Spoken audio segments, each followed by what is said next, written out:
More than 1.2 million Alabamians lack internet access, a study by the advocacy group Broadband now shows. That figure is twice as high the number reported by the Federal Communications Commission, the group found. There's almost no aspect of our lives that have been untouched by the internet, said Tyler Cooper, editor-in-chief of Broadband Now. We pay our bills online, we find work online, our children are learning online and growing.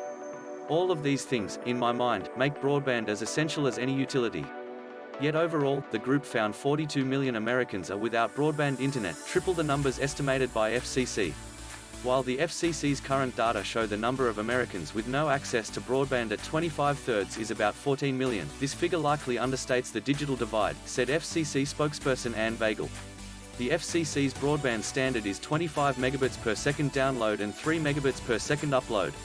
The FCC is working on a major effort to update its broadband data collection and mapping with the goal of building more precise estimates of broadband access, she said. FCC data is incomplete, Cooper said, because of how it is collected. Internet providers in rural areas report coverage by census block. If one household in a census block has internet, the block is reported as having coverage. That leads to overestimation of progress in extending internet to the entire country, Cooper said. According to the Broadband Now study, the FCC is overestimating the reach of broadband internet in Alabama by about double. In rural communities, we tend to see this over-reporting issue be more severe, said Cooper. The group checked 55,000 households included in FCC data nationally and 1,000 in Alabama to assess the accuracy of the count at the federal agency. FCC data for Alabama was found to be incorrect 28% of the time. In rural areas with limited providers, it can be especially costly to incentivize infrastructure development or competition among service providers to lower prices. In recent years, Alabama has given grants to incentivize broadband development.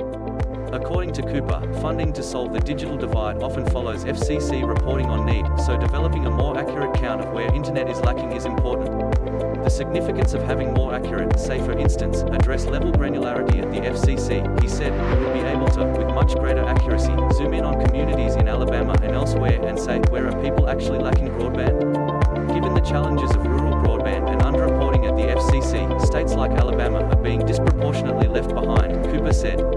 Let's re-examine the areas that we currently consider covered and see what the local, competitive landscape actually looks like in those areas and divert funds as needed.